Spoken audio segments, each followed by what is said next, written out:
নমস্কার, আপনাদের সকলকে স্বাগত জানিয়ে শুরু করছি আজকের পর্বের জনমত। আমি সুজিত চট্টোপাধ্যায় রয়েছি আপনাদের সঙ্গে। বিজেপির ভেতরে এখন মুষল পর্ব চলছে। এ হার, বাংলায় 6টা সিট কমে যাওয়া এবং উত্তরপ্রদেশে এই বিপর্যয় ভারতীয় জনতা পার্টিকে আজ বাধ্য করেছে। নরেন্দ্র মোদীর মতো দুর্দণ্ড প্রতাপ একজন রাষ্ট্রনায়ক, তাকে কিনা এখন এই টিডিপির চন্দ্রবাবু নাইডু যে ঘোষিত যে সমারসল্ট খায় আর কি, মানে অদ্ভুত তার রাজনীতি। কিন্তু ভেবে দেখবেন যে যার সাথে জোট করে সরকার করে আবার অন্যের সাথে, এটা হচ্ছে চন্দ্রবাবু নাইডুর পেটেন্ট রাজনীতি। অন্যদিকে নীতিশ কুমারের নাম পাল্টু রাম। এরকম একটা জায়গায় তার মতো একজন রাষ্ট্রনায়ক যিনি, এবং শুধু তাই না, বারাণসী থেকে তিনি যে ব্যবধানে জয় পেয়েছেন, ভারতীয় জনতা পার্টির এক একজন নেতা যেরকম জয় পেয়েছে, যেমন হচ্ছে সবচেয়ে বেশি ব্যবধানে জয় পেয়েছেন অমিত শাহ গান্ধীনগর থেকে।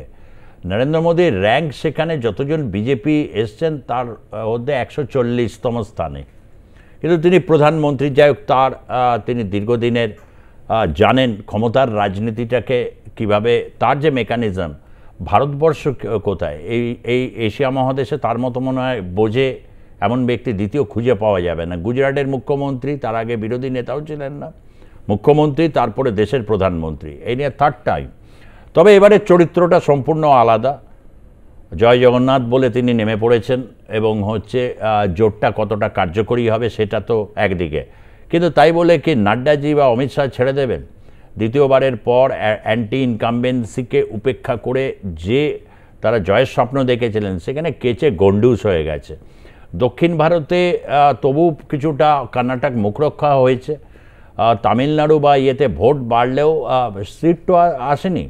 কিন্তু পূর্ব ভারতে ভরপাই যেখান থেকে হবে, একটা অনুমান ছিল যে উত্তরপ্রদেশ, বিহারে এরকম যে একটা ভরাডুবি হবে, আমার মতো একজন সাধারণ সাংবাদিক পর্যন্ত নির্বাচনের আগে অনেকটা ঠাউর করতে পেরেছে, অনেক ইউটিউবার পেরেছে। বিজেপির মানে ওরকম শীর্ষ নেতার, অমিত শাহ যেখানে রয়েছেন, নাড্ডা রয়েছেন, রাজনাথ সিং রয়েছে, তারা পাননি এটা নয়। আসলে ওখানে গণ্ডগোলটা অন্যরকম। ব্যক্তিত্বের সংজ্ঞা, জনপ্রিয়তার মধ্যে দিয়ে যে রয়েছেন, সেখানে কোথাও একটা সংঘাতের পরিস্থিতি, যা বিরাটভাবে গুণাগার দিতে হলো। শুধু গুণাগার নয়, ভারতীয় জনতা পার্টিকে হারিয়ে কংগ্রেস সেখানে ধন্যবাদ যাত্রা শুরু করবে। তার কারণ কংগ্রেস একটা বড় রকমভাবে আস্থা ফিরে পাচ্ছে উত্তরপ্রদেশের ফলাফল দেখে। আর একবার উত্তরপ্রদেশে পকেট যদি মানে রাজ্য করায়ত্তর মতো জায়গায় যায়, জমি খুঁজে পায় কংগ্রেস, তাহলে কিন্তু আগামী সময় ভারতের রাজনীতি যথেষ্ট জটিল এবং অত্যন্ত ভারতীয় জনতা পার্টিকে একটা কঠিন লড়াই ফেস করতে হবে। যাই হোক, সেটা অনেক পরের কথা। কিন্তু ইতিমধ্যেই যেরকম মুষল পর্ব চলছে, রোজ দিলীপ ঘোষ কিছু না কিছু বলছেন। গতকাল অমৃতা রায় বলেছেন যে টাকা পয়সার হিসেব কি আমি কিছু জানি না, আর টাকা পয়সা এরকম যে আসে ফান্ডে, নির্বাচনী ফান্ড আমাকে দিয়ে সই করিয়ে নেওয়া হয়েছে, কিন্তু কিভাবে খরচা হয়েছে কিচ্ছু আমি কিন্তু জানি না, বলতে পারবো না। সে অলরেডি স্টেটমেন্ট তিনি দিয়ে ফেলেছেন। এরকম একের পর এক স্টেটমেন্ট আসছে, তাতে কিন্তু একটা পরিবর্তনের ইঙ্গিত কিন্তু আছে। আগামী সময় যে যে সভাপতি হিসাবে সুকান্ত মজুমদার এখনও রয়েছেন, বিধানসভার বিরোধী দলনেতা হিসাবে শুভেন্দু অধিকারী রয়েছেন, এবং মনোজ তিওয়ারি অবশ্য লোকসভায় যাচ্ছেন। তার মন্ত্রিত্ব যদি একটা শিখে ছেড়ে, তাহলে নিঃসন্দেহে একটা খুব বড় দিক। কোথাও একটা জায়গায় আরএসএস, বিজেপি, পুরনো বিজেপি, নতুন বিজেপি, এই যে টানাপোড়েন সংঘাত, সেই সংঘাতে আজকে বিতর্কে যাব, ফোন লাইনও খুলব। বিজেপির অত্যন্ত গুরুত্বপূর্ণ একজন মুখপাত্র রয়েছেন, সবই যাব। কিন্তু তার আগে তথাগত রায়, যিনি একসময় বিজেপির সভাপতি ছিলেন এবং টুইটারের মাধ্যমে বিতর্কিত কথা বলেন। বাংলায় একটা সময় তার নেতৃত্বে বিজেপি চলেছে, সভাপতি ছিলেন তিনি, রাষ্ট্রীয় স্বয়ংসেবক সংঘে ছিলেন, এবং অত্যন্ত একজন দক্ষ মানুষভাবে বলছি, মানে যিনি প্রফেশনালগতভাবে অত্যন্ত সফল একজন মানুষ, রাজ্যপাল ছিলেন। সুচারু মিত্র তার সঙ্গে কথা বলেছে, তিনি বলছেন যে পচন 21-এ দেখেছিলাম, সে পচন মুক্ত হতে পারেনি বিজেপি। কি বলেছেন শুনব। লোকসভা নির্বাচনের নিরিখে বাংলার ভোটে ভরাডুবি বঙ্গ বিজেপির। 18টা আসন থেকে কমে 12টা। পর্যালোচনা হচ্ছে, দিল্লিতে নেতৃত্ব হিসেব নিকেশ নিচ্ছেন রাজ্য সভাপতি সহ শীর্ষ নেতৃত্বের কাছ থেকে যে এত শোচনীয় পরাজয় কেন, কেন ধরাশায়ী বিজেপি? আর আমরা রয়েছি বিজেপির প্রবীণ নেতা, প্রাক্তন রাজ্য সভাপতি এবং বিভিন্ন রাজ্যের প্রাক্তন রাজ্যপাল তথাগত রায়ের সঙ্গে। তথাগত, আপনাকে স্বাগত জানাই। প্রথমেই বলছি, ধরাশায়ী বিজেপি। ধরাশায়ী কি বলছো তুমি? আগামীকাল নরেন্দ্র মোদী শপথ নিতে যাচ্ছেন তৃতীয়বারের জন্য। কংগ্রেস এত লম্বা চড়া কথা বলে এখনো 3 ডিজিটে উঠতে পারলো না, এখন 99তে আটকে রইল। বাংলায় তো ধরাশায়ী। মানে বাংলায় ধরাশায়ী ঠিক আছে, বাংলা তো সারা ভারতের, এটা তো লোকসভার ভোট হচ্ছে, এটা তো বিধানসভার ভোট বা কর্পোরেশনের ভোট নয়। লোকসভার ভোট হচ্ছে, বাংলা সারা ভারতের 8% মাত্র লোক থাকে। তো ফল খারাপ হয়েছে এ সম্বন্ধে, নিঃসন্দেহে খারাপ হয়েছে, এ সম্বন্ধে কোনো সন্দেহ নেই। কিন্তু ধরাশায়ী বলাটা একটা খুব হয়ে গেছে, মেলোড্রামাটিক ব্যাপার হয়ে গেল আর কি। ওটা বলার কোনো কারণ নেই। কারণ যে ফল যে খারাপ হয়েছে সেটার একাধিক কারণ আছে, এক কথায় বলাই যাবে না, একটু একটু করে আলোচনা করতে হবে। তুমি তো পশ্চিমবঙ্গের ব্যাপারে জানতে চাইছো? একেবারে স্পেসিফিক্যালি পশ্চিমবঙ্গের ব্যাপার জানতে চাইছি। 19 সালে 18 হলো, আর 24-এ 12 হয়ে গেল, সংখ্যা কমে গেল। এতগুলো বিধায়ক, তারা কি কোথাও লিড দিতে পারলেন না? 19-এ 18 হয়েছিল, বর্তমানে 12 হয়েছে। তার মূল কারণ হচ্ছে এই রাজ্যে তো তৃণমূলের সপক্ষে কোনো কিছু হয়নি। তৃণমূল অগণিত চুরি করে ধরা পড়েছে। তাদের একটা দপ্তর, অর্থাৎ শিক্ষা দপ্তর, মন্ত্রী থেকে আরম্ভ করে সবাই জেলে। বড় তাবড় জেলা স্তরের নেতা অনুব্রত মণ্ডল জেলে, একজন রেশন দুর্নীতি আরেকজন মন্ত্রী জেলে। তা সত্ত্বেও কেন বিজেপি অভিষ্ট ফল করতে পারলো না, আগের চাইতে কম ফল করেছে? তার কারণ হচ্ছে, মূল কারণ হচ্ছে যে তৃণমূল এই যে ভাতা, অর্থাৎ লক্ষ্মীর ভাণ্ডার, এই লক্ষ্মীর ভাণ্ডারের মাধ্যমে মানুষের মধ্যে বিনা পরিশ্রমে টাকা বিলি করবার উপায় নিয়েছিল। এটা দেখে, এটা পেয়ে গ্রামীণ জনসাধারণ, যারা এমনিতেই দরিদ্র, পশ্চিমবঙ্গে তো বহুদিন কোনো আসেনি, শিল্প আসেনি, উল্টে শিল্প একের পর এক চলে গেছে সিপিএম এরা বলে। তো এই পরিস্থিতিতে এই দরিদ্র গ্রামীণ জনসাধারণ এটা পেয়ে এত অভিভূত হয়ে গিয়েছিলেন যে তারা ঢেলে ভোট দিয়েছেন। এছাড়া আছে মুসলমান ভোটের মেরুকরণ। কারণ মেরুকরণ কথাটা লোকে সবসময় মুসলমান ভোটের পরিপ্রেক্ষিতে বলে, হিন্দু ভোট কেউ মেরুকরণ হয়ও না, কেউ মেরুকরণের চেষ্টাও করে না। কিন্তু হিন্দু ভোটের মেরুকরণ নিয়ে নিন্দায় সবাই একেবারে খড়গহস্ত। মুসলমান ভোটের মেরুকরণ করলে কিছু না, ওটা তো স্বাভাবিক। এই মুসলমান ভোটের মেরুকরণ একটা খুব বড় কারণ, এই লক্ষ্মীর ভাণ্ডার একটা বড় কারণ, পুলিশ প্রশাসনের যে ভূমিকা আছে, পুলিশ প্রশাসনকে যেরকম দলদাস হিসেবে ব্যবহার করা হয়েছে সেটা একটা বড় কারণ। এছাড়া আরো টুকটাক জিনিস আছে, এগুলো কারণ। কেন্দ্র বদল কি কারণ নয়? বিভিন্ন জায়গায় প্রার্থীদেরকে কেন্দ্র বদল করা। আপনারই মতো আরেকজন প্রাক্তন রাজ্য সভাপতি দিলীপ ঘোষ বলছেন যে মেদিনীপুরে থাকলে জয় হয়তো নিশ্চিত ছিল, তাকে জানানোই হয়নি কেন্দ্র বদল করা হবে। হঠাৎ করে তাকে যখন খবর এলো, বলা হয় লড়তে হলে লড়ো, নাহলে ছেড়ে দাও। বলে এটা কি কোনো বিষয় নয়? কেন্দ্র বদল মাঝে মাঝে হতে পারে। এই ক্ষেত্রে অন্তত ঘটনাটা ঘটে যাবার পরে দেখা যাচ্ছে যে কেন্দ্র বদল না হলেই ভালো হতো। শুধু দিলীপ ঘোষ তো নয়, দিলীপ ঘোষের কেন্দ্র বদল হয়েছে এইখানে, আমরা যেখানে বসে আছি দক্ষিণ কলকাতা কেন্দ্রে, এখানে দেবশ্রী চৌধুরী যিনি রায়গঞ্জে দাঁড়াতেন তার কেন্দ্র বদল হয়েছে। অগ্নিমিত্রা পল যে আসানসোলে দাঁড়াতে চেয়েছিলেন তার কেন্দ্র বদল করে তাকে মেদিনীপুরে পাঠানো হয়েছে। এগুলোর ফল ভালো হয়নি। এগুলো কেন হয়েছে আমি তা জানি না। কেন্দ্রীয় নেতৃত্ব এই বিষয়ে কোনো উল্লেখ করেননি, কিছু কোনো ইঙ্গিত দেননি। অতএব কেন হয়েছে আমি বলতে পারবো না, কিন্তু এর ফল যে ভালো হয়নি এ সম্বন্ধে কোনো সন্দেহ নেই। 21-এর ভোটে আপনি কামিনী কাঞ্চনের কথা বলেছিলেন, এবারে কাউকে দেখছেন এরকম কামিনী কাঞ্চন? কামিনী তো নেই এবার। 21-এর ভোটে কামিনী একটা খুব বড় ভূমিকা পালন করেছিল, সে সম্বন্ধে আমি খুব স্পষ্ট করে বলেছিলাম, খুব সবিস্তারে বলেছিলাম, তার ফলও হয়েছে। আর কাঞ্চনের ব্যাপারে এখনো পর্যন্ত সেরকম কিছু খবর পাইনি। সেরকম কিছু হয়নি। আপনার কাছে শেষ প্রশ্ন, যে আপনি রাজ্য সভাপতি ছিলেন, বিজেপি এগোচ্ছিল, দিলীপ ঘোষ বলছে তার সময়ও এগিয়েছে, 21-এর পর থেকে দল আর সাংগঠনিকভাবে এগোতে পারেনি, কোথায় কোথায় খামতি থেকে গেল? 21-এ যে দলের পতন হয়েছিল, বিশেষ করে দলের মধ্যে পতন না বলে পচন বলা ভালো, যে পচন ঢুকে গেছিল, সেই পচনটা থেকে দল এখনো সামলাতে পারেনি। তবুও আমি বলবো যে 21-এর থেকে দল এবার এগিয়েছে। 21-এ পরিস্থিতি যা ছিল, যেভাবে পুরনো কার্যকর্তাদের অবহেলা করে সেই সময় বাইরে থেকে আনা লোক, যাদের যোগদান মেলার মাধ্যমে যোগদান করানো হয়েছিল এবং তাদের অগণিত টাকা দেওয়া হয়েছিল, এবং কেন তাদের আনা হয়েছিল সেটা উজ্জ্বল রাখাই ভালো। এইসব কারণে 21-এ যে পতন বা পচন হয়েছিল, সেটার জের থেকে এখনো বিজেপি বেরোতে পারেনি, এটা একটা অন্যতম কারণ।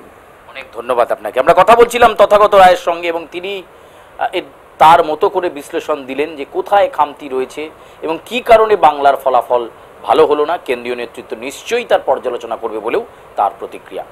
ক্যামেরা শুভঙ্করের সঙ্গে সুচারু, আর+ নিউজ, কলকাতা। আমরা শুনলাম, এবার একটু দেখে নেব হচ্ছে কোন প্রশ্নের আবর্তে আজকের বিতর্ক, এবং আপনারাও ফোন করবেন। প্রথমে একটু বিতর্কে যাব, পরে ঠিক যখন বলবো তখনই আপনারা ফোনটা করবেন। আজকের যে প্রশ্ন রয়েছে, 3টি প্রশ্ন এই মুহূর্তে সত্যি খুব গুরুত্বপূর্ণ হয়ে দাঁড়াচ্ছে, যে প্রশ্নগুলো অবশ্যই একটু দেখে নেওয়া দরকার। রোষের মুখে বিজেপি নেতারা, কেন এমন অবস্থা? প্রচুর একটা রোষ তৈরি হয়েছে বিভিন্ন জায়গায়, পারস্পরিক বক্তব্য রাখছেন, এবং যে বিষয়টা দেখছি, আমি একটা ছবি আপনাদেরকে দেখাবো। কুচবিহারে মানে টিএমসিতে যোগদান করার জন্যে সে কি উৎসাহ, সে ছবি দেখলে আপনারা বুঝতে পারবেন যে একটা ব্যর্থতাই। অন্যদিকে একটা বড় প্রশ্ন ঘুরপাক খাচ্ছে, সিপিআইএমের তরুণ ব্রিগেড কেন ব্যর্থ? একটু ফোন করে আপনারা জানাবেন এই বিষয়ে, যে তরুণ ব্রিগেডের এই ব্যর্থতা ঠিক কী কারণে বলে আপনারা মনে করছেন, কারণ আপনারা জনমতেও যারা অংশগ্রহণ করেন। মোদি কি পারবেন শরিকদের নিয়ে চলতে? সবচেয়ে বেশি এই প্রশ্নটা এখন ঘুরপাক খাচ্ছে। নরেন্দ্র মোদীর যা চরিত্র, শুরুতেই আমরা বলেছি তিনি হার্ড নাট টু ক্র্যাক, এই ধরনের ব্যক্তিত্ব, সবাইকে নিয়ে চলার মতো যে পরিস্থিতি, অনেকে হয়তো বলতেই পারেন ইউপিএ 1, তো ইউপিএ 1 মাফ করবেন, এনডিএ নরেন্দ্র মোদী জমানায় যে 2014 থেকে 19 বেশ তো শরিক ছিল, কিন্তু শরিকদের সাথে বিবাদ লেগেই থাকতো। এইরকম একটা পরিস্থিতিতে এই যে যারা শরিক, যারা বিবাদের জন্যই বিখ্যাত, তাদেরকে নিয়ে চলতে পারবেন? যাই হোক, আজকে সর্বরী মুখোপাধ্যায় রয়েছেন বিজেপির মুখপাত্র হিসাবে, তাকে স্বাগত জানাচ্ছি। কৃষাণু মিত্র রয়েছেন তৃণমূল কংগ্রেসের গুরুত্বপূর্ণ মুখপাত্র, তাকেও স্বাগত জানাচ্ছি। রয়েছেন ডক্টর রাজাগোপাল ধর চক্রবর্তী, রাজনৈতিক বিশ্লেষক, তাকেও স্বাগত জানাচ্ছি। কৃষাণুকে দিয়েই শুরু করছি। কৃষাণু, তথাগত একজন সিজন পলিটিশিয়ান, আমরা প্রত্যেকেই তাকে জানি।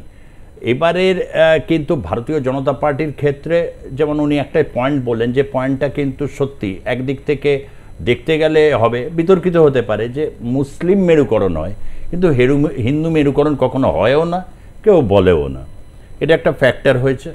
লক্ষ্মী ভাণ্ডার তিনি স্বীকার করেছেন, এটা একটা ফ্যাক্টর হয়েছে, এবং বলছেন এবারে কিন্তু কামিনী কাঞ্চন এফেক্ট ভারতীয় জনতা পার্টির উপর সেভাবে প্রভাব কিন্তু ফেলেনি, যেটা 2021-এ প্রচণ্ড ফেলেছিল, এবং তিনি লাগাতার এটা নিয়ে 6 মাস ধরে, এবং মাঝে মধ্যে ওটা মনে করিয়ে দেন। এই জায়গাটা থেকে দাঁড়িয়ে তাদের যে বিশ্লেষণ বা মূল্যায়ন, সেই সম্পর্কে কি প্রতিক্রিয়া তুমি জানাবে? দেখো সুজিত দা, বিষয়টা হচ্ছে যে আমি বেশ কিছু কথা তথাগতটা শুনলাম, মানে চরম হতাশা এবং রাজনৈতিক প্রজ্ঞাযুক্ত একজন ব্যক্তি জানতাম, তার এরকম যে রাজনৈতিক দেউলিয়াপনা, মানে এটাই হয়তো বিজেপি।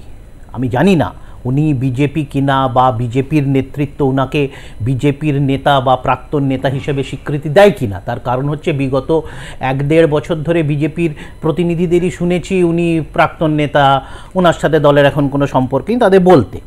কিন্তু এই যে মোদি সরকার 10 বছর ধরে চলছে, একটাও প্রকল্প তারা মানুষের মনে দাগ কাটতে পারেনি, এটা কিন্তু উনি বকলমে স্বীকার করে নিলেন। উনি যখন লক্ষ্মীর ভাণ্ডার নিয়ে টিটকিরি তাচ্ছিল্য করছেন তারই জবাব কিন্তু আগেও পেয়েছেন, এবারও পাচ্ছেন।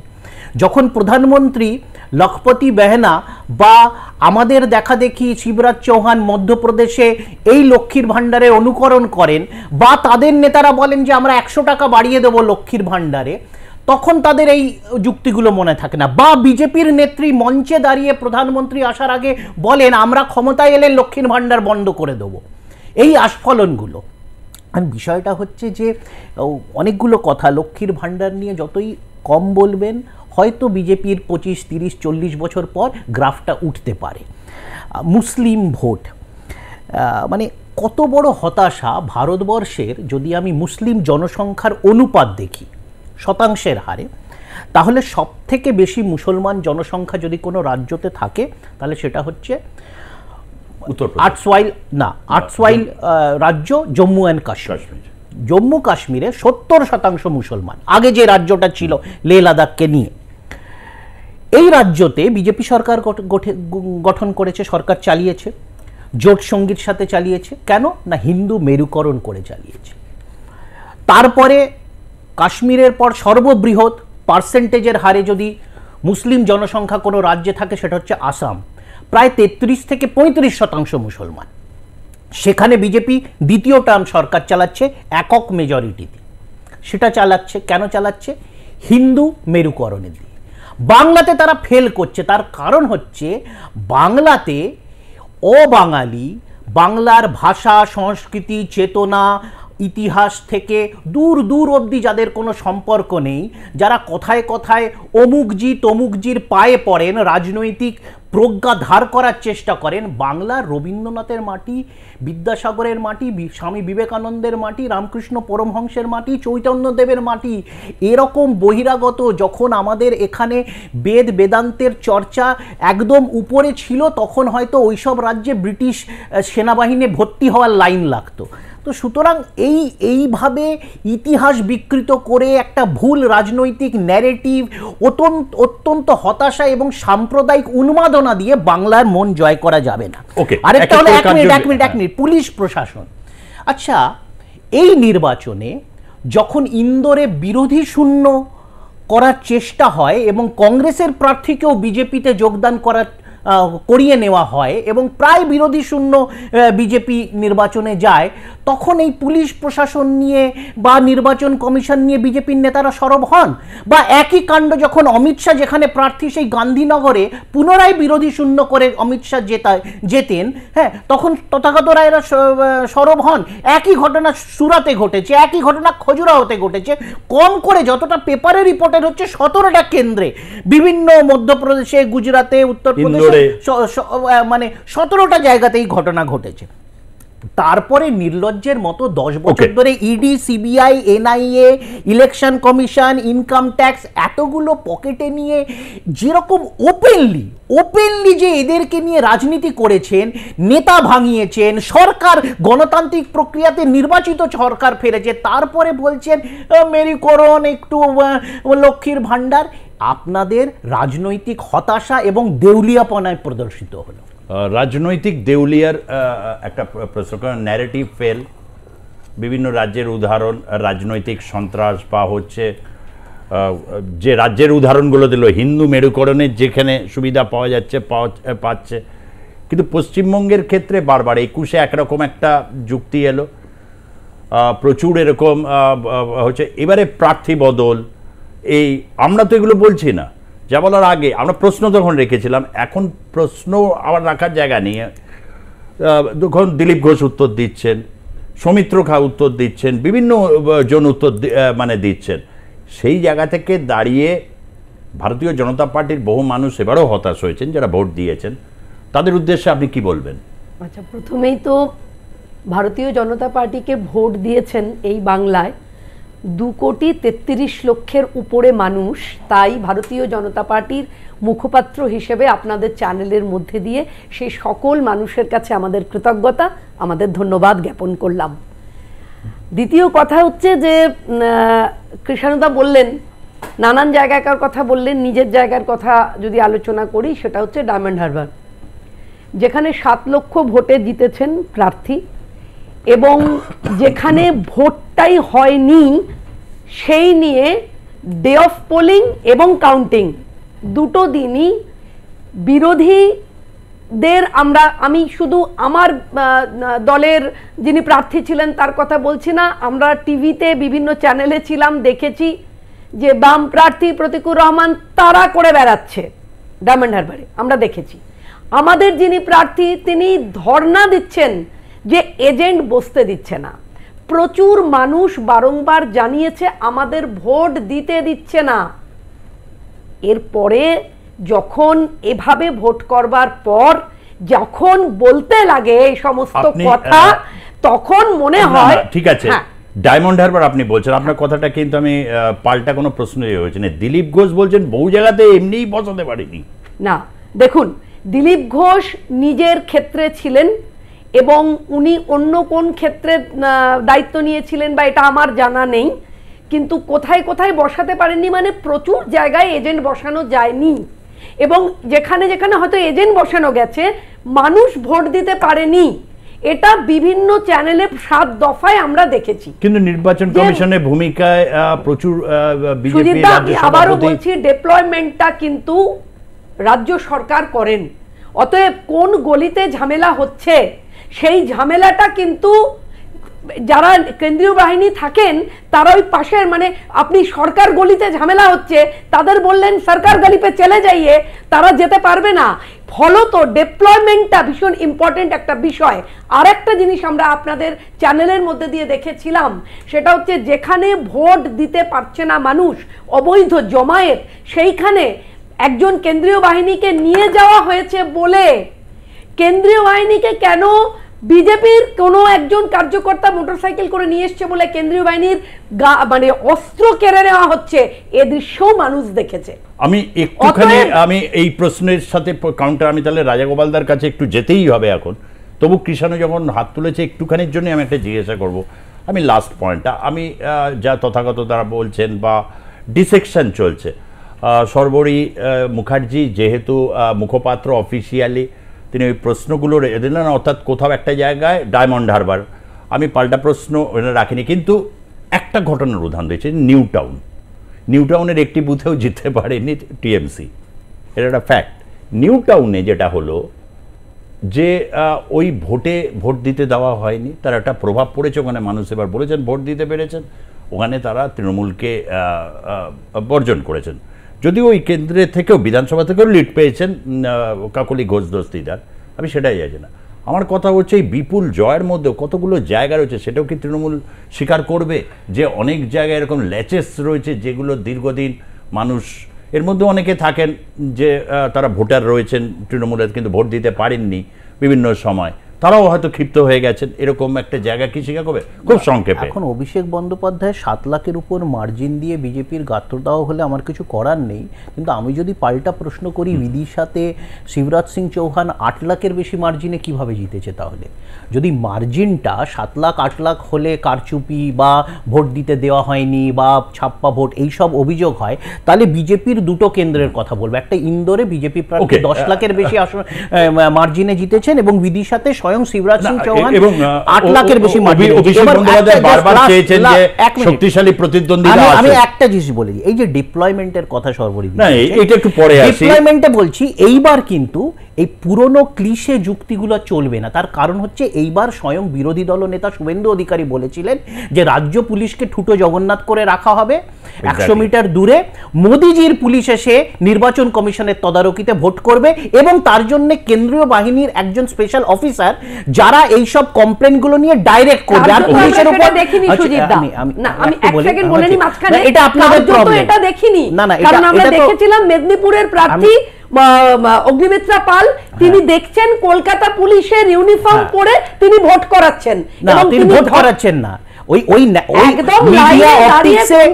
মিডিয়া অপটিক্সের জন্য হেরে যাওয়ার আগে কে করেছে আমি বাদ দিচ্ছি। এবার আবার বলি, এবার জিও ট্যাগিং হয়েছে। এবার জিপিএস মারফত কেন্দ্রীয় বাহিনী যখন এরিয়া ডমিনেশনের কাজ করেছে, কোথায় কোথায় গন্ডগোল হতে পারে বা গলির নাম কি, কোথা থেকে কত দ্রুত একটা বুথে চলে আসবে, এই সবগুলো আগে জিও ট্যাগিং এর মারফত করে নিয়েছে। এবার আর কাঁদুনি গাইলে হবে না। আমি একটু রাজাগোপালদার কাছে যাব। রাজাগোপাল বাবু, দীর্ঘদিনের রাজনৈতিক আপনি পর্যবেক্ষণ করছেন বিভিন্ন রকম ঘটনা প্রবাহ দেখে। এবার প্রশ্নটা হচ্ছে, অনেকে তো বলছেন, দিলীপ ঘোষ বলছেন, শুভেন্দু অধিকারীর বক্তব্যগুলো আগে ছিল, মোদিজির পুলিশ ভোট করবেন, সবই হলো। এখন বারবার এই প্রশ্ন রাখতাম যে ডোল বা ভিক্ষে এই শব্দগুলো আসছে কেন? ভিক্ষা, মাধুকরী, এগুলো কি বাংলার জাতীয় জীবনে ছিল না? কিন্তু নেতাদের ন্যারেটিভ তাদের মতো করে চলে।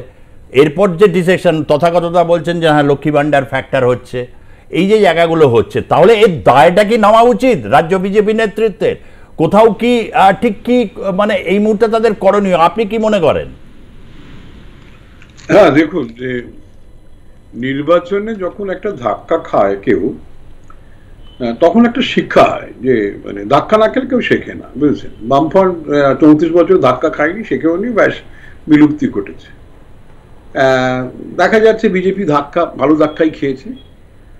এবং এটা যে ধাক্কাটা আমার কাছে খুব গুরুত্বপূর্ণ, সেটা হচ্ছে ওদের বোঝা উচিত যে সংগঠনটা খুব ইম্পর্টেন্ট। সংগঠন তৈরি করতে হয়, সংগঠন না থাকলে মানে আবেগ দিয়ে কিছু হয় না। শ্যামাপ্রসাদ মুখার্জি যে সময় মারা গেলে, তার যখন বাই ইলেকশন হলো মৃত্যুর পরে, সেই ইলেকশনটা কিন্তু ভারতীয় জনসংঘে হেরেছে, কেননা তারা ভেবেছিল সহানুভূতির হাওয়ায় জিতে যাবে, সেটা ঘটেনি। তো সংগঠন ইজ ভেরি ইম্পর্টেন্ট, সেটা চিরকালই তারা নেগলেক্ট করেছে। এবং বিজেপির ত্রুটি হচ্ছে যে 17 সাল থেকে তারা চেষ্টা করেছে অন্য দল থেকে লোক নিয়ে এসে সংগঠন তৈরি করা, সেটা ঘটেনি। এবং এর ফলে কি হচ্ছে যে বিজেপির যে তার নিজস্ব কাঠামো আছে, সেই কাঠামোর মধ্য থেকে যদি সংগঠন তৈরি করতে না পারে, সেটা তারা একেবারে, এখন দেখুন, হেরে গেলে এটা খারাপ ওটা খারাপ এইসব বলে লাভ হয় না। এটাই সিস্টেম। আমরা জানি এই প্যারামিলিটারি ফোর্স আসবে, কাজ করবেন, এইটাই সিস্টেম। আমরা জানি রেফারি বার্ষিক অনেক সময় বাজে না, আমরা সব জানি, কিন্তু তার মতো থেকেই জিততে হবে, বুঝেছেন? রেফারি বার্ষি বাজছে না বলে আমি দিতে পারছি না, এইসব কথা বলার কোনো মানে হয় না। এগুলো যারা নির্বাচনে লড়ছেন তাদের জানা উচিত ছিল এগুলোই পার্ট অফ দ্য গেম, সেগুলো তারা করতে পারেনি। এখন ঠিক আছে, ক্ষোভ বিক্ষোভ দেখানো হচ্ছে, যখন যদি যে সমস্ত মানুষের ব্যক্তিগত মানে ছিল, অ্যাম্বিশন ছিল, সেগুলো ফুলফিল করতে পারছে, রাগ দেখাচ্ছে, সেগুলো অচিরেই মিলে যাবে। কিন্তু যারা পার্টির ত্রুটিগুলো আঙুল দিয়ে দেখিয়ে দিচ্ছে এইখানে এই ত্রুটিগুলো আছে, সেটা যদি পার্টি শেখার চেষ্টা করে, জানার চেষ্টা করে, সেটাই লাভ। এখন কতটা কি করবে, কিভাবে চলছে আমি ঠিক বুঝে উঠতে পারছি না। তবে এইটুকুন পরিষ্কার যে সংগঠন তীব্রতর না করলে মানুষের কাছে পৌঁছতে না পারে। আমি অনেকগুলো বুথে ঘুরেছি, নানান জায়গায় দেখেছি বিজেপির কোনো মানে এজেন্টই নেই, পাড়ায় কোনো বুথই দেখি নাই। বহু জায়গায় দেখলাম কোনো পোলিং বুথ বিজেপির মানে যেগুলো সিপিএমও করতে পেরেছে তাদেরও নেই। এইভাবে তো মানে নির্বাচনের মানুষ কি চায় যে আমি যাকে ভোট দেবো তার 2-4টে পতাকা আছে, তার লোকজন বাইরে দাঁড়িয়ে আছে, আমি বাড়ি থেকে বেরিয়েই হতাশ যে আমার যাকে ভোট দেবো তার লোকই নেই। এই হতাশাটাই রিফ্লেকশন নানান জায়গায় পড়েছে। দেখুন, প্রত্যেক পার্টির কাজকর্মের ভালো আছে, খারাপ আছে। লক্ষ্মী ভাণ্ডার একটা ভালো প্রকল্প, সেটা অস্বীকার করার উপায় নেই। এবং যারা যদি বলতে চায় বিকল্প আছে, সেটা অস্বীকার করার উপায় নেই। তবে চিরকাল কোনো প্রকল্প, এই ধরনের প্রকল্প যারা চালিয়ে ভোটে জিততে চায়, তারা জানে না যে আর্থিক বিপর্যয় কিভাবে ঘটতে পারে। আমাদের শ্রীলঙ্কা কি ঘটেছিল বুঝতে হবে। সবসময় সস্তা জিনিস দিয়ে ভোটে জেতার চিন্তা না করাই ভালো। তবে হ্যাঁ, গরিব মানুষের অধিকার পেয়েছে, তারা সন্তুষ্ট হয়েছে, ভোট দিয়েছে। আমি আরো ডিটেলিং এ যাব। আমি তার আগে একটা শুধু ছবি দেখাবো। নিশীথ প্রামাণিক হেরে যাওয়ার পরই কোচবিহারে যেন একদম পঞ্চায়েত থেকে কেবা আগে প্রাণ করিবে যোগদানের উৎসাহ দেখুন। পঞ্চায়েত ভেঙে একের পর এক ভারতীয় জনতা পার্টি বেশ কিছু পঞ্চায়েত সেখানে পেয়েছিলেন, তারা এড়িয়েছেন। এবং দীর্ঘ লাইন তৃণমূল কংগ্রেসের অফিসের বাইরে এরকম রয়েছে, যেখানে তারা যোগদান করার জন্য রীতিমতো করছেন, প্রত্যেকে এটা করছেন। এই হচ্ছে এই মুহূর্তে কুচবিহারের ছবি। আমি একজন জনমতে করেছেন রঘুনাথ মল্লিক, হালিশহর থেকে। রঘুনাথ বাবু, হ্যাঁ বলুন। বলছি যে আপনাদের ছেলেদের একজন ভদ্র মহিলা বসে আছে, ওনার তো ভালোই বয়স হয়েছে, উনি কি জানে না যে প্রধানমন্ত্রী আসলে পরে দেশে ভোটের জন্য তার একটা উন্নয়নের ব্যাপারে কথা বলতে হয়, কর্মসংস্থানের ব্যাপারে কথা বলতে হয়, কোন কথাগুলো বলেছে? যে বিজেপি যতগুলো কেন্দ্রের থেকে এসছে সবার মুখে রাজনাথ সিং এর মতো মানুষ সে বলে সন্দেশকারী, যে আছে সেই বলে সন্দেশকারী। এই সন্দেশকারী নিয়ে রাজনীতি নিয়ে কি পশ্চিমবঙ্গের ভোটায়? এর আগে বাংলাদেশে 23 সালে তখনও বলেছে যে 21 সালে বলে দিদি। এগুলো কি প্রধানমন্ত্রীর কাজ? প্রধানমন্ত্রী যদি বেশ হচ্ছে পর্যালোচনা আপনার যে ডিব্যাকেল এই জায়গা থেকে একটা ঘটনা যে আমি কি দেখালাম তৃণমূলের আমলে চাকরি নেই, পরে দেখা গেল সেই চাকরি নিয়োগ দুর্নীতি ভুয়ো, কিন্তু আমি কজন চাকরি দিলাম, আমি কি করলাম, আমি রাজ্যের জন্য কি করলাম, রাজ্যবাসী। তারপরেও আমি রাজ্যবাসীকে, আপনি প্রথমে ধন্যবাদ জানালেন যে 2 কোটির উপর মানুষ আস্থা রেখেছেন, এটাও একটা খুব বড় ব্যাপার। কিন্তু কোথাও একটা জায়গায় তার থেকে সংখ্যাগরিষ্ঠ মানুষ আস্থা রাখছেন। ভাই আমার তো কিছু পাওয়ার আছে একজন নাগরিক হিসাবে, এই প্রচণ্ড দ্রব্যমূল্য বৃদ্ধি, এই মাগি গন্ডার বাজারে আমারও তো কিছু পাওয়ার অধিকার আছে। না, বিষয়টা হচ্ছে কি, স্বাধীনতার পর আমরা 5 বছর অটলজির সরকার বাদ দিয়ে যে লম্বা সময়টা, যে সময়তে চাকরি নিয়ে যে প্রশ্ন, সেই প্রশ্নগুলো সবটাই এসে 10 বছরের বর্তমান সরকারের উপরে এসে পড়া। কিন্তু একটা জিনিস বোঝা যাচ্ছে না যে অনেক মানুষ যারা মুদ্রা যোজনার ঋণ থেকে নিয়ে, যারা স্টার্ট আপ ইন্ডিয়ার মারফত, যারা তাদের নিজেদের মাথা উঁচু করে বাঁচার রাস্তা তৈরি করতে পেরেছে, এবং সেই সংখ্যাটা আজকে আমি আপনার কাছে তার একটা সংখ্যা পাঠিয়ে দেব, সেই সংখ্যাটা কিন্তু দেখবার মতন, সেই সংখ্যাটাও নেহাত কম নয়। আমরা সংখ্যাটা না পাঠালেও আমি এর ওয়েবসাইটে গেছি, কোনো রাজ্যভিত্তিক ইয়ে নেই, তবে যা আছে উত্তরপ্রদেশে সেখানে যত না বেশি আপনারা সাফল্য পেয়েছেন। পশ্চিমবঙ্গে আমি শিওর, কারণ এটা দীর্ঘদিন প্রশ্ন করেছি, কেউ উত্তর দেয়নি। পশ্চিমবঙ্গে স্টার্ট আপ বা এগুলো যত না বেশি হচ্ছে, কিন্তু ভোট শেষ পর্যন্ত কিন্তু আপনারা পেয়েছেন। না, ভোট সেই পরিমাণে পাওয়া যাবে, তার কারণ মানুষ দেশের হিতে কথা নরেন্দ্র মোদী ভাবেন, বিজেপি সরকার ভাবেন, তাই দেশের হিতের জন্য এবং রাষ্ট্রবাদের কথা মাথায় রেখে মানুষ ভারতীয় জনতা পার্টিকে ভোট দেন। এই রাজ্যের ক্ষেত্রে এটা তো ঠিক কথাই, তোমরা এত বলেছো এই রাজ্যকে জমিদার বিসর্জন, বাংলা বিরোধী সব ভাব করুন। 2,33,00,000 উপর vote, it's not a matter of joke. এবং এটা আমিও দেখেছি, আমার ওখানেও দেখেছি, ওখানে বিভিন্ন জায়গাগুলোতে দেখছিলাম সল্ট লেক বুথের লোক নেই কিন্তু বিজেপি জিতেছে, নিউ টাউনে বুথের লোক নেই জিতেছে। ফলে সংগঠনেরও যেমন একটা প্রশ্ন বা অনেক কিছু রয়েছে, কোথাও একটা জায়গায় দেশের হিতে নরেন্দ্র মোদী, এটা বাংলার মানুষ একটা বড় অংশ বিশ্বাস করেছে। দেখো সুজিতদা, প্রথম কথা হচ্ছে দেশের হিত, রাষ্ট্রবাদ, এইগুলো এতটা ক্লিশে না, এর কোনো ডেফিনেশন নেই।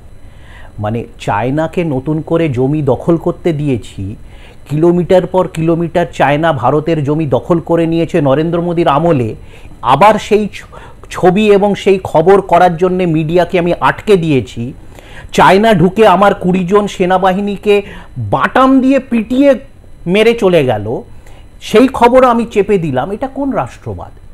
চায়না থেকে আমদানির হার $100 বিলিয়ন ছাড়িয়ে গেল। যে চায়না থেকে আমদানির বিরুদ্ধে এক সময়ে আরএসএস, বিশ্ব হিন্দু পরিষদ, এবিভিপি, বিজেপি প্রত্যেক দীপাবলিতে শুধু বাজি আমদানির বিরুদ্ধে মিছিল করত, তাদের 10 বছরে চায়না থেকে আমদানির যে পরিসংখ্যান কেন্দ্র দেওয়া, সেটা $100 বিলিয়ন ছাড়িয়ে গেল। এবং চায়নাকে রপ্তানি সেটা নামমাত্র। এবং সেগুলো কি? সেগুলো না মিনারেল, আমাদের দেশের খনিজ সম্পদ চায়নাকে বেচে দিচ্ছি। ওকে, এবং এক মিনিট একজন ফোনে আছে, একটু নিয়ে নিন। ইউনুস আলী মুর্শিদাবাদ থেকে। হ্যাঁ বলুন ইউনুস আলী। নমস্কার। হ্যাঁ, আমি মুর্শিদাবাদ থেকে ইউনুস আলী বলছি। হ্যাঁ বলুন।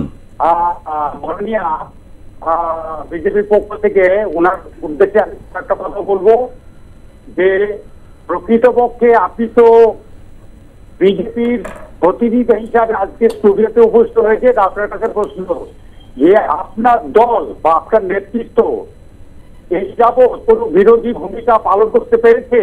অর্থাৎ বিরোধীদের যে রুচিবোধ, বিরোধীদের যে জনমানুষের সঙ্গে সম্পৃক্ত হওয়া, এবং যা করবে, যে উন্নয়নের যে জায়গাটা সেগুলো উপস্থাপন করবে এবং তার কার্যকরী ভূমিকা পালন করবে, এই ধরনের কোনো ভূমিকা আপনাদের কোনো নেতা দেয়নি।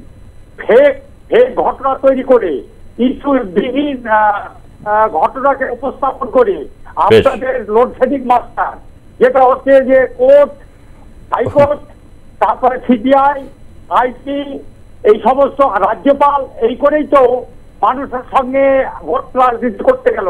কিন্তু এই রাজনীতিতে তো ক্ষণস্থায়ী হলো, এর তো কোনো মেরিট থাকলো না। ফলে আজকে আপনাদের নিজের কথাই, মানে আপনাদের কথাতে বেশ বেশ বেশ ধন্যবাদ। একটু সংক্ষেপে বলতে হবে, বাকিদেরও সুযোগ দিতে হবে একটু বলার। ধন্যবাদ ইউনুস আলী আপনাকে। হ্যাঁ, আপনি শুনতে থাকুন।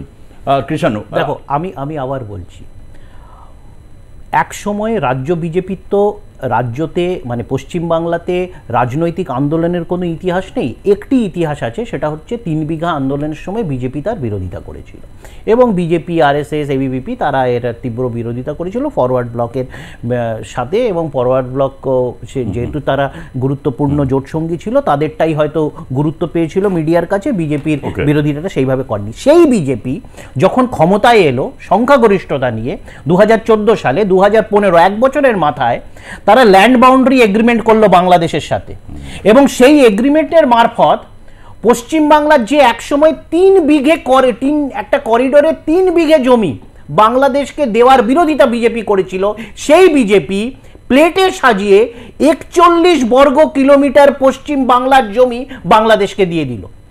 বাংলাদেশকে ল্যান্ড বাউন্ডারি এগ্রিমেন্টে আমরা দিলাম 17,000 একর জমি এবং বিনিময় পেলাম 7,000 একর জমি, মানে 10,000 একর, যেটা প্রায় 41 বা 42 বর্গ কিলোমিটার হয়।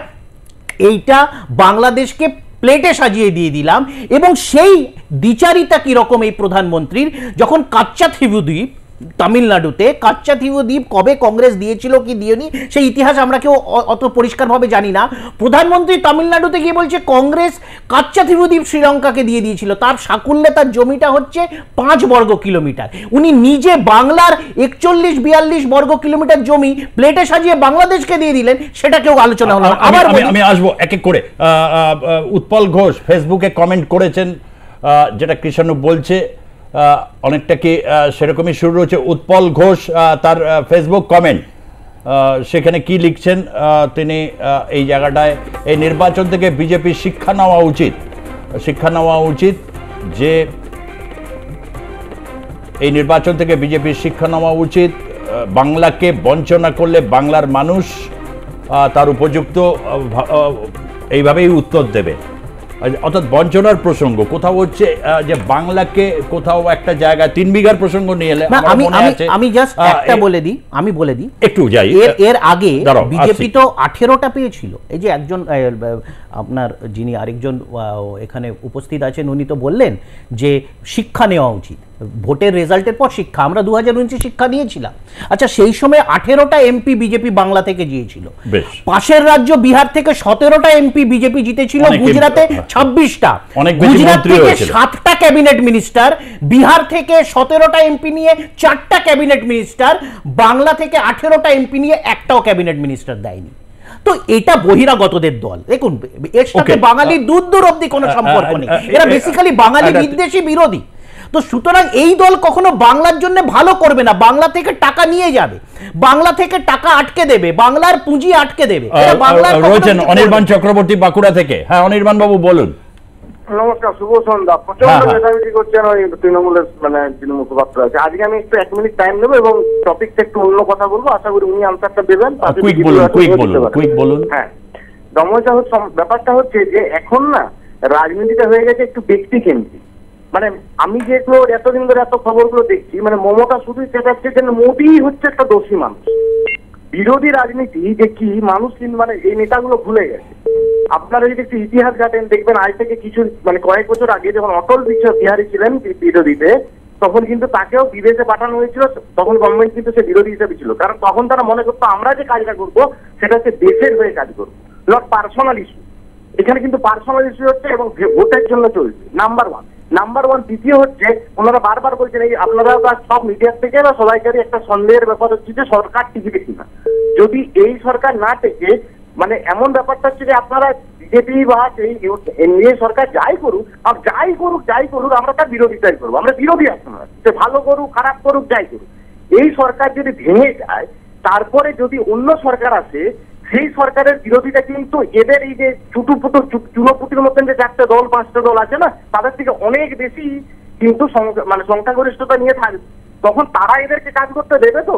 এই কোশ্চেনটা কিন্তু এদেরকে উত্তর দেওয়া দরকার। বেশ, নিশ্চয়ই আপনি উত্তর দিয়েছেন, শুনতে থাকবেন। তবে প্রশ্ন করলে ধৈর্যও রাখতে হবে, যে প্রশ্ন মানেই বিরোধিতা নয়, কিন্তু এই ভাবনাটা থেকে বেরিয়ে আসতে পারলে যে কোনো শাসক দলেরই মঙ্গল। আমি আসবো একটু রাজাগোপাল বাবুর কাছেই, যখন আসি একটা বিগ কোয়েশ্চেন্স এই ক্ষেত্রে রয়েছে, সেটা আমি এই ক্ষেত্রে যখন এই প্রশ্নটা এলো, নরেন্দ্র মোদী মানে এনডিএর নামটা এখন আসছে, ভালোই লাগছে। জোট রাজনীতি, অনেকে বলেছিলেন যে জোট রাজনীতির যুগ শেষ হলো 2019-এ, ভারত আবার এককভাবে ঠিক কংগ্রেস সিস্টেম অফ ইন্ডিয়ার মতো বিজেপি সিস্টেম অফ ইন্ডিয়াতে প্রবেশ করলো, এরকম ন্যারেটিভও এসছে।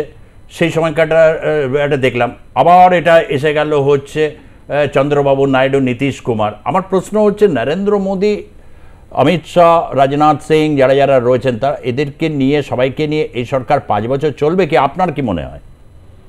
হ্যাঁ, দেখুন, মানে আমরা দেখেছি যে যখন জোটের প্রয়োজন হয়, 91 সালে নরসিংহ রাও মানে প্রায় 30-40টা কম ছিল, জোটের প্রয়োজনে দারুণ চালিয়েছে। ইউপিএ 1 যদি দেখেন, মনমোহন সিং এর কংগ্রেস ছিল 145টা, ইউপি 2-এতে 206টা বোধহয় ছিল, চলেছে, বুঝেছেন? কেননা ভাবার কোনো জায়গা নেই। যখন আমি নিজের দলকে নিয়ে শাসন করব, আমাকে সেখানে আমার যে ধরনের ভাবনা আর অন্যদের নিয়ে চলার ভাবনাটা পাল্টে যায়।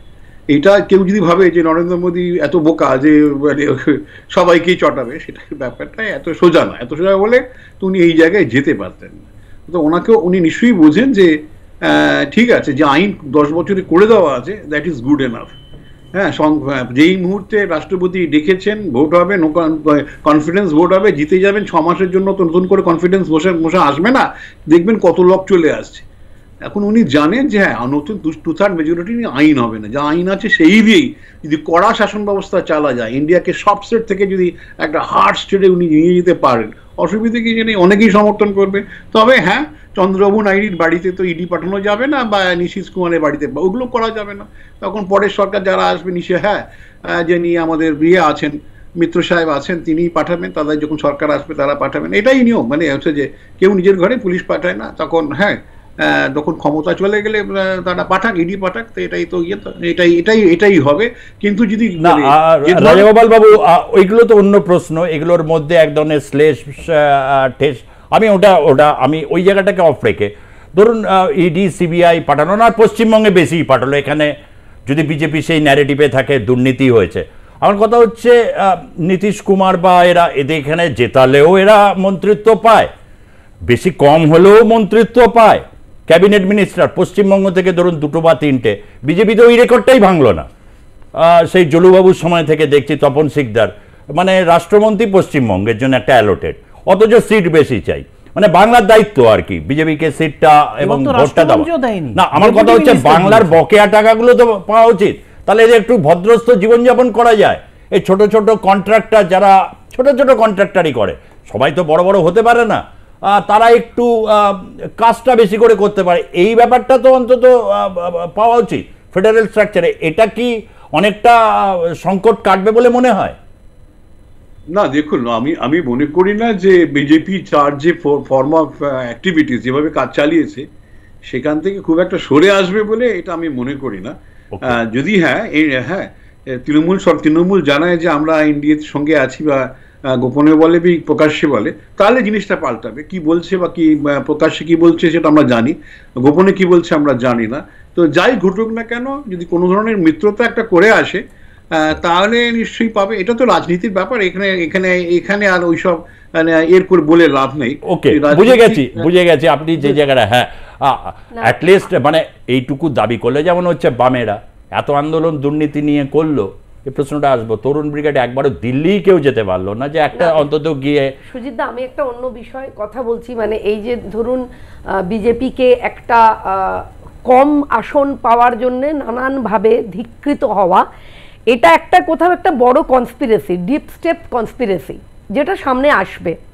গোটা পৃথিবীর কাছে অর্থনৈতিক বিশ্বায়নে নরেন্দ্র মোদী যেভাবে ভারতবর্ষকে উঠিয়ে নিয়ে যাচ্ছিলেন, তাতে প্রচুর অন্যান্য রাজ্যের শক্তিশালী রাজ্যগুলো, দেশগুলো কোথাও একটা তাদের সমস্যা। তা না হলে আমেরিকান ধনকুবের জর্জ সোরোস তিনি কেন বিবৃতি দিচ্ছেন যে যত টাকা লাগে লাগুক, ভারতবর্ষে মোদি যেন জিততে না পারে? কেন বলবেন উনি এ কথা? জর্জ সোরোসের সঙ্গে মোদি জিতলেন কি রাহুল গান্ধী জিতলেন, তার কি সম্পর্ক? অর্থাৎ কিনা আমার যেটা মনে হয় যে এই ষড়যন্ত্রের ফলে দেশের অভ্যন্তরে দেশের গণতন্ত্র, দেশের নিরাপত্তাকে ধ্বংস করবার যে চেষ্টা, এবং যার এজেন্ট হিসেবে কাজ করছেন কংগ্রেস সহ ইন্ডি জোটের যারা যারা সঙ্গে রয়েছেন, এবং এটা সামনে এলে পরে তখন আমরা বুঝতে পারবো যে ন্যারেটিভগুলো তৈরি করা হয়েছে সেগুলো একদম ইচ্ছাপ্রণতভাবে তৈরি করা হয়েছে। মানুষ যেভাবে চীনের আগ্রাসন, সেই আগ্রাসনের জবাব আমি এই প্রশ্নেই ঢুকছি না, কেন অধিকাংশ মানুষ এগুলো। আমি এক মিনিট সুজিতদা, প্রথম কথা হলো জর্জ সোরোস, একজনের একটা ফোন আছে। হ্যাঁ, জনমতের নিতাই ভট্টাচার্য, দ্রুত বলবেন। আমি সোনারপুর থেকে নিতাই ভট্টাচার্য কথা বলছি। সুজিতদা, আপনি সহ সবাইকে নমস্কার, শুভ সন্ধ্যা জানাই। আমার কথা দুটোই বলবে, একটু মন দিয়ে শুনবে। এই যে সরকার ধরুন কালকে সব, আমার প্রশ্ন, জোট সরকার হোক আর যে সরকারে হোক, প্রতিবাদ করলে যেন তাকে দেশদ্রোহী তকমা যেন না দেওয়া হয়, গণতন্ত্রটা যেন বজায় রাখে। আরো যে কর্মসংস্থানের উন্নত করতে হবে আছেই, কিন্তু গণতন্ত্রটা যেন মানে প্রত্যেককে যেন বলার সুযোগ দেয়, যেন একতরফাভাবে কোনো বিল না পাশ করে। আর দ্বিতীয় কথা হচ্ছে যেটা বললাম, যে প্রতিবাদ করলে তাকে দেশদ্রোহী যেন তকমা না দেওয়া হয়। এটা হচ্ছে গণতন্ত্র, সবাইকে গণতান্ত্রিক পরিবেশটা যেন বজায় রাখে এই সরকার, এটাকে আমার বলার। ধন্যবাদ নিতাই বাবু, অত্যন্ত খুব গুরুত্বপূর্ণ কথা বলেছেন। যে দেশে না কেন, তার আগে নির্বাচনের আগেই নরওয়ে, সুইডেন দুটো দেশেই কিন্তু এটা হয়েছিল ভারতবর্ষ ক্রমশ ইলেকটোরাল অটোক্রেসির দিকে এগোচ্ছে, আর দুটো স্টেপ পরেই অটোক্রেসি, যেটা কিন্তু একটা বড় রকমের শোরগোল একটা তৈরি করেছিল। না, আমি বলছি জর্জ সোরোসের কথা বলা হলো, আমি জানি না উনি এরকম কোনো বিবৃতি দিয়েছেন কিনা। একদম দিয়েছেন। আচ্ছা, উনি যদি দিয়ে থাকেন তো নরেন্দ্র মোদী আপকি বার ট্রাম্প সরকার বলতে গেছিল কেন? এটি কি আমাদের কাজ? কোন বিদেশে, কোন দেশে, কার সরকার হবে, এ পক্ষ না ও পক্ষ, আমাদের দেশের কোনো প্রধানমন্ত্রী তো এর আগে বলেননি। নরেন্দ্র মোদীকে কে দালালি করতে বলেছিল? ট্রাম্প তো ধনকুবের, এবং ট্রাম্পের বিরুদ্ধে প্রচুর দুর্নীতির মামলা আছে, সম্ভবত জেল যাবে। তো দেশের প্রধানমন্ত্রী সম্পর্কে এই জাতীয় আমাদের বলা হচ্ছে, আমাদেরকে বলছে আমরা নাকি ষড়যন্ত্রের অঙ্গ, এবং ভোটে এবার একদম দালাল পারেন না, একদম করতে পারি, দালালকে দালাল বলতে পারি। শেয়ার বাজারের দালালি করছিল, বলতে পারেন না, শেয়ার বাজারের দালালি করছিল, শুধু ট্রাম্পের নয়, শুধু ট্রাম্পের দালালি করেনি, শেয়ার বাজারেরও দালালি করছিল নরেন্দ্র মোদী। আবার বলছি, এবার বিজেপির এটা গায়ে লাগছে কেন? যে বলছে আমরা এত সিট পেলাম কিন্তু তাও আমাদের কেন ষড়যন্ত্র? না, বিজেপি করেছে, বিজেপি বলেছে, আমরা বলিনি। এই যে আমাদের 370 এই বিষয়টা আমি একটা ফোন নিয়ে নেবো। সুশীল মুখার্জি কাটোয়া থেকে, বলুন। হ্যালো, নমস্কার, আমি কাটোয়া থেকে বলছি। হ্যাঁ, বলছি নরেন্দ্র মোদী প্রধানমন্ত্রী 10 বছর তো চালালেন, মানে দেশের লোককে একদম তো মানে যা করে দিল, মানে সব একদম মধ্যবিত্ত যা ছিল তাদেরকেও গরিব করে দিল, মধ্যবিত্ত দিকেও গরিব করে দিল। মানে আমাদের তো আর মানে খেতে পাবো না এরকম থাকলে, তো ওই জন্যই তো ভোটটা দেওয়া হয় নাই। আর নীতিশ কুমার মির্জাফর, হ্যাঁ, ও আবার ওর হাত ধরে, প্রধানমন্ত্রী হাত ধরে আবার ওখানে ঢুকলো। বেশ বেশ বেশ, ধন্যবাদ। আজকে সময় অতিক্রান্ত। এই যে অর্থনৈতিক বিপর্যয় যেটা মোদী আমলে নেমে এসছে, আমি জানি ইউপিএ 1 এবং ইউপিএ 2 এই আমলে 40 কোটি মানুষকে বিপিএল তালিকা থেকে ওঠানো হয়েছিল। নরেন্দ্র মোদীর আমলে 70 কোটি, এই 17 কোটি মানুষ পুনরায় বিপিএল এ চলে গেছে। ভারতবর্ষের এই যে ডাইভার, যেটা নরেন্দ্র মোদীও বলছেন এখন, এটা শুরু থেকেই এই কথাগুলোই কিন্তু বিভিন্ন সংবাদ মাধ্যম বা বিভিন্ন জায়গা থেকে উঠছে। সুজিতদা, যে রাজ্যে বাস করি, যে রাজ্যে যুবকরা বসে রয়েছে আর এতগুলো দিন ধরে তাদের স্বাধিকারের লড়াই নিয়ে, সেই রাজ্যের নেত্রী তাদের জন্য কোনো কথা বলেন না, তারা সবসময় ভারত ভ্রমণে গিয়ে কথা বলেন। আমাদের কি মেনে নিতে হবে? আমাদের কি মেনে নিতে হবে যে তৃণমূলের সর্বরী মুখোপাধ্যায়, আপনাকে ধন্যবাদ, কৃষ্ণ মিত্র এবং রাজাগোপাল চক্রবর্তী, তিনজনকে ধন্যবাদ। বেশ, ধন্যবাদ ধন্যবাদ ধন্যবাদ ধন্যবাদ। আজকের মতো শেষ। ধন্যবাদ, আজকের মতো শেষ এবং দেখতে থাকুন আর প্লাস নিউজ, সবার আগে সবার পাশে। ধন্যবাদ, নমস্কার।